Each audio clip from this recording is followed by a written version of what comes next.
أعزائي طلاب الصف الثاني الإعدادي مع حل التدريب التقويمي. طبعا بالنسبة للتعبير أنا مش هحل معاك التعبير دلوقتي. التعبير أنا عاملة فيديو مخصوص للتعبير وبنحل فيه البرقية واللافتة ونصايح للتعبير، فلو عايز برضو الفيديو بتاع التعبير أبعتهولك. نبدأ بالقراءة المتحررة. القراءة المتحررة طبعا انت عارف مش بتيجي من المنهج، فانت لازم تقرأ القطعة كويس قوي وهتلاقي إجابات الأسئلة جوه القطعة. القطعة بتقول: إنقاذا للآثار النوبية الجميلة أقيم متحف النوبة بأسوان وتم افتتاحه عام 1997 ميلادية، فهو لم يقتصر على عرض قطع أثرية بالغة الأهمية، بل يستعرض أيضا التراث النوبي وأبرز عاداتهم وتقاليدهم، كما يضم معامل ترميم ومكتبة هامة متخصصة في الكتب التاريخية عن تاريخ بلاد النوبة. وقد حصل هذا المتحف على جائزة أجمل مبنى معماري في 2001 ويحتوي على 5000 قطعة أثرية، أشهرها تمثال رمسيس الثاني وهيكل عظمي لإنسان يرجع تاريخه إلى العصور القديمة. جمع متحف، طبعا جمع متحف متاحف. مفرد تقاليد، مفردها تقليد، ده صح وخطأ. اقتصر متحف النوبة على عرض القطع الأثرية المهمة. لا غلط، لأن في القطعة قال لك أهو لم يقتصر، السطر الثاني لم يقتصر على عرض قطع أثرية، ما اقتصرش عليها بل استعرض التراث النوبي. يبقى اقتصر متحف النوبة على عرض القطع الأثرية المهمة غلط لأنه لم يقتصر. حصل متحف النوبة على جائزة أجمل مبنى معماري، صح. ما أشهر القطع الأثرية بمتحف النوبة؟ الإجابة عندنا يحتوي على 5000 قطعة أثرية، أشهرها تمثال رمسيس الثاني. يبقى أشهر القطع الأثرية بمتحف النوبة تمثال رمسيس الثاني وهيكل عظمي لإنسان. اذكر مقترحاتك للحفاظ على المتاحف الأثرية وتطويرها. ممكن بقى انت تقول بقى دي بقى مش موجودة يعني دي سؤال مش موجود في القطعة، انت بقى بدماغك تفكر ازاي نقدر ان احنا نحافظ على المتاحف الأثرية، ان احنا نحافظ عليها، لا نلوثها، نرممها. يعني كل فترة بتحتاج مثلا هذه المتاحف الى ترميم وهكذا. اللي ربنا يفيض عليك بقى بإجابته قوله. من موضوع كبرياء طفل. ثم حدث في هذا الاحتفال الكبير حدث عجيب دل على ما تنطوي عليه نفس هذا التلميذ. كان من نظام الحفل أن يتقدم الطلبة الناجحون للمثول بين يدي الخديوي واحدا فواحدا، وقد أعد الطلبة لهذا الغرض فلقنوا العبارات المناسبة في هذا المقام. مرادف المثول: الوقوف، الطاعة، التمهل. مرادف المثول الوقوف. جمع نفس، نفوس، أنفس، كلاهما صواب. كيف أعدت المدرسة الطلاب الناجحين لمقابلة الخديوي؟ السطر الأخير بيقول لك أهو لقنوا عبارات مناسبة في هذا المقام. تضيف أنت بقى أنهم نظموهم وقالوا لهم يقفوا فين ويتحركوا إزاي ولقنوهم عبارات مناسبة. اتصف مصطفى كامل منذ صغره بالجرأة والشجاعة. دلل على ذلك، يعني هتحكي الموقف اللي حصل كله. قالوا له لما يسألك حاكم البلاد الخديوي توفيق اسمك ايه؟ تقول له عبدك مصطفى كامل، ولو سألك على اسم والدك تقول له عبدك قبل اسمك. لكن هو نفذ كل تعليمات المدرسة ولم ينفذ ذلك وأجاب في اعتداد وأنفى اسم مصطفى كامل. من قصة كفاح شعب مصر. اتخذ الهكسوس مدينة عاصمة لهم؟ منفو ولا طيبة ولا أواريس؟ الهكسوس اتخذوا مدينة أواريس عاصمة لهم. السؤال رقم 2 ده من الفصل الثاني في القصة. تداعت دولة آشور في القرن قبل الميلاد؟ في القرن السابع قبل الميلاد. ما الهدف الحقيقي الذي أرسل من أجله ملك الهكسوس رسالته؟ الهدف الحقيقي مش الهدف اللي هو قاله الملك الهكسوس. الهدف الحقيقي ان ملك الهكسوس عرف ان سقن رع يزيد في جيشه، عرف ان سقن رع بيزود عدد جيشه وبيسلحه بالأسلحة، فقرر ان هو يبعت له هذه الرسالة التي يستهزئ بها فيه ويكون له سببا غير حقيقي، وهو ان أفراس النهر تزعجه.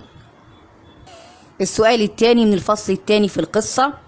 ماذا عرض أحد رجال قمبيز عليه ليخدع المصريين؟ عرض عليه أن يدعو المصريين إلى وليمة. وليمة يعني أكل. ويدعو لهذه الوليمة باسم فرعون مصر وليس باسم ملك الهكسوس. ثم عندما يأتي المصريين إلى الوليمة ظانين أن الداعي لها هو الفرعون، فطبعا المصريين لما يعرفوا أن الداعي للوليمة هو فرعون مصر هيروحوا. في الوقت اللي هم هيروحوا فيه هتوصل الأخبار لفرعون مصر إن المصريين متوجهين في الطريق اللي هو بيوصل لمين؟ اللي هو بيوصل لملك الهكسوس. فكده هتحصل وقيعة بين فرعون مصر وبين الشعب المصري، ويتفرقوا وما يجتمعوش وما يتوحدوش علشان يطردوا الفرس من مصر. لكن هذه الحيلة لم تنطلي على المصريين، والمصريين عرفوا ان الداعي للوليمة ليس هو ملكهم او الفرعون، وانما الداعي لها هو قمبيز ملك الفرس، فلم يذهبوا الى هذه الوليمة. سؤال النصوص من نص نصائح غالب. بسم الله الرحمن الرحيم. يا بني أقم الصلاة وأمر بالمعروف وانهى عن المنكر واصبر على ما أصابك إن ذلك من عزم الأمور. مرادف المعروف يعني الخير. مضاد اصبر عكس اصبر اجزع. جمع الصلاة الصلوات. ما الوصايا التي اشتملت عليها الآية الكريمة؟ هنبص للآية اللي قصادنا. الآية بتقول إقامة الصلاة والأمر بالمعروف والنهي عن المنكر يعني الشر، والصبر على كل المشكلات التي تصيبنا. هات من الآية الكريمة تضاد وبين فايدته.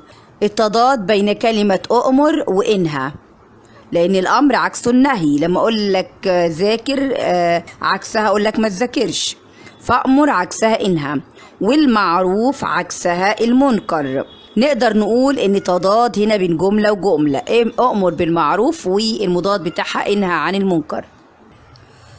مصر تسعى إلى نشر السلام. الإعراب.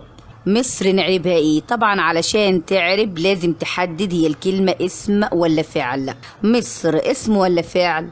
طبعا اسم. الفعل اللي فيها، الفعل بيبقى عبارة عن حدث، حاجة بتحصل، أكل شرب نام، أحداث يعني ذاكر.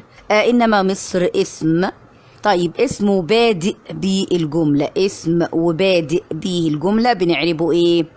طالما بادئ به الجملة بنعربه مبتدأ، والمبتدأ بيكون مرفوع، وهنا مرفوع بإيه؟ مرفوع بالضمة لأنه مفرد. مصر مبتدأ مرفوع بالضمة. مصر تسعى إلى نشر السلام. إلى حرف جر ونشر اسم مجرور بإلى وعلامة جره الكسرة، يبقى السلام هنعربها إيه؟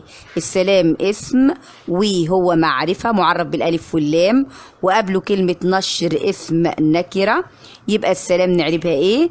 طبعا برافو عليك، ممتاز جدا. مضاف إليه مجرور وعلامة جره الكسرة. وإقرار العدل في المنطقة، وتعطي الآخرين المثل في التعاون الذي يعرف قدره كل من أحب السلام.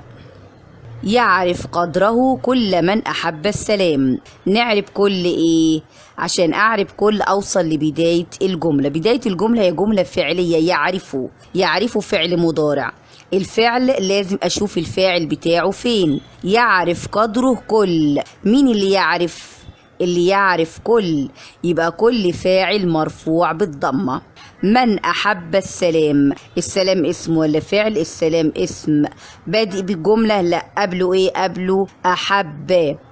كل من أحب السلام. أحب فعل ماضي. مين اللي أحب؟ لو كانت السلام هي اللي أحب كنا أعربنا السلام فاعل، لكن هو مين أحب؟ أحب هو السلام، يبقى الفاعل ضمير مستتر. السلام مفعول به منصوب بالفتحة، يبقى إعراب السلام مفعول به منصوب بالفتحة. استخرج من الفقرة ما يلي. اسم معرب بعلامة أصلية وآخر معرب بعلامة فرعية. طبعا عرفنا ان الاسم المعرب هنختار اي اسم ما يكونش من الاسماء المبنية، ما يكونش لا ضمير ولا اسم إشارة ولا اسم موصول ولا ظرف ولا اسم استفهام ولا شرط. طيب عايزين واحد معرب بعلامة أصلية وواحد معرب بعلامة فرعية. تعالوا نجيب اللي بالعلامة الفرعية الأول.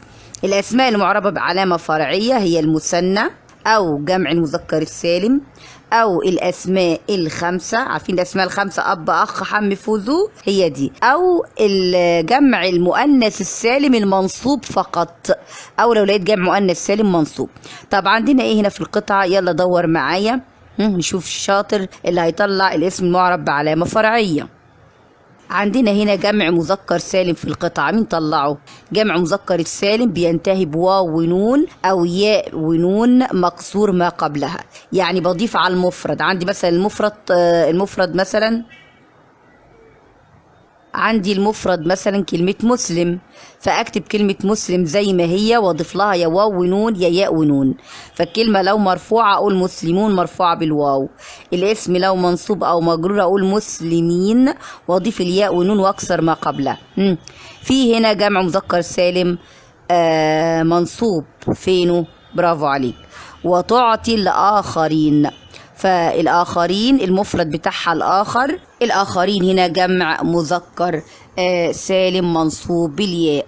طيب عايزين بقى اسم معرب بعلامة أصلية. اسم معرب بعلامة أصلية هدور على أي كلمة مفرد، هبحث عن أي اسم مفرد أو جمع تكسير أو جمع مؤنث سالم مرفوع أو مجرور. لكن جمع المؤنث السالم لو منصوب ما ينفعش، لأن جمع المؤنث السالم بينصب بالكسرة ودي علامة فرعية. ويا ريت برضو نرجع لشرح وافي جدا لعلامات الإعراب الأصلية والفرعية، اللي عاوز هنحط له الرابط إن شاء الله. يبقى ناخد الاسم معرب بعلامة أصلية. عندنا مصر، عندنا كلمة نشر، وعندنا السلام. خد بالك هنا إلى نشر، نشر اسم، دي مش نشرة. لو كانت نشرة كانت تبقى فعل ماضي، لكن هنا نشر. نشر اسم معرب بعلامة أصلية. السلام علامة أصلية. إقرار اسم معرب بعلامة أصلية. العدل، المنطقة، المثل، التعاون، كل دي أسماء معربة بعلامة أصلية. نيجي بقى على فعل معرب وآخر مبني. طبعا الفعل المعرب هو إيه؟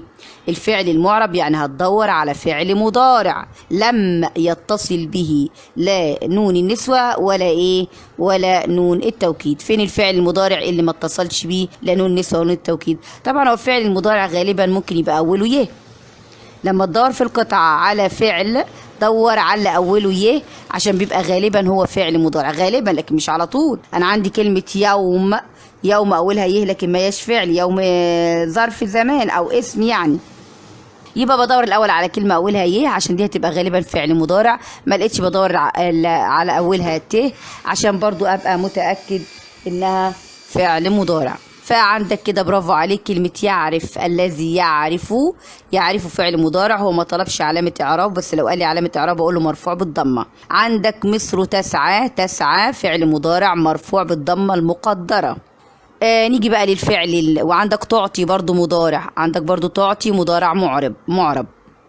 يبقى عندنا الأفعال المضارعة المعربة تسعى، تعطي، يعرف. طيب عايزين فعل مبني. الفعل المبني بندور على ايه؟ بنبحث على فعل ماضي او فعل امر او فعل مضارع اتصل به نون النسوة او نون التوكيد. ها مين طلع؟ برافو عليك. هو هنا مفيش غير فعل واحد على ما اعتقد، كل من احب السلام. فين الفعل المبني؟ احب، احب فعل ماضي مبني على الفتح. هو هنا ما طلبش علامة بناء. اسم مبني وبين نوعه. طبعا اسم مبني بدور على اسم من الأسماء المبنية، بدور على ضمير زي أنا هو أو الضمائر المتصلة، بدور على اسم إشارة هذا هذه أولئك تلك، بدور على ظرف وهكذا. فين هنا الاسم المبني؟ مين طلع؟ برافو عليك، ممتاز. عندك الذي، السطر الثاني الذي دي اسم مبني لأنها اسم موصول. تمام كده. عندنا في اسم مبني تاني، في اسم مبني تاني. مين طلعه؟ يعرف قدره كل من أحب السلام. فين الاسم المبني؟ من اسم مبني مش من. دي من بتبقى حرف جر، لو الميم مكسورة من تبقى حرف جر تبقى حرف مبني، لكن هنا من دي اسم مبني من أي أنواع الأسماء الموصولة. هنا من لفظ مشترك بيجي بمعاني كتير، هنا معناه الذي. من هنا اسم موصول بمعنى الذي، وعندنا من بتدل على اكتر من حاجة، وياريت في فيديو بيشرح معاني من وما، لان من وما الفاظ مشتركه، وفي سؤال في كتاب الامتحان كامل عليها، عشان كده انا افردت لها فيديو، اللي عايزه برضو نبعت له الرابط. السؤال اللي بعد كده، هذا هو التلميذ المجتهد، اجعل اسم الإشارة لغير الواحد وغير ما يلزم، يعني هنخليه المثنى. هو أحيانا السؤال ده كمان بيجي بطريقة تانية ويقول لك اجعل الاسم المبني معرب، اجعل الاسم المبني معرب. هو فين هنا الاسم المبني؟ هذا وهو أسماء مبنية، هنخليها معربة يعني هنخليها للمثنى، فلما هنخليها للمثنى هنغير بقية الجملة معاه. طب نبدأ كده نخليها، هو قال اسم الإشارة لغير الواحد، يعني ممكن أخليه مثنى أو ممكن أخليه جمع. هذا دي مفرد مذكر، يبقى لما أجي أخليها مثنى أخليها مثنى مذكر. يبقى هذا هتبقى إيه المثنى المذكر بتاع هذا؟ هذان. هو ضمير منفصل لمفرد المذكر، لما يبقى المثنى المذكر أقول إيه؟ أقول هما. هما. التلميذ ده اسم عادي، فهكتبه زي ما هو واضيف ألف ونون، لأن المثنى هنا هيبقى مرفوع. هذان هما التلميذان المجتهدان. وفي فيديو يا ولاد بيوضح ازاي تخلي الجملة للمثنى والجمع، وخاصة في الجمل اللي ساعات بتبقى صعبة، وبفهمك فيه ازاي تخلي الفعل يعبر عن المثنى والجمع. واللي عاوز اي فيديو ابعت له الرابط، وان شاء الله هتستفيدوا. وشكرا ليكم يا اولادي ويا بناتي، ويا ريت اللي يحس او يستشعر ان الفيديو ممكن يفيد حد غيره، يا ريت يعني شيروا على الفيس، او تقولوا لقرايبكم وتقولوا لاصحابكم على قناة تبسيط المعرفة، عشان تشجعوني على مزيد من تخصيص الوقت لان انا اعمل الفيديوهات. ويا رب يوفقكم وينجحكم ويسعدكم، وإن شاء الله القناة دي هي قناتكم، والقناة دي إن شاء الله هتكبر بيكم، وهي كبرت شوية بيكم ولسه هتكبر تاني.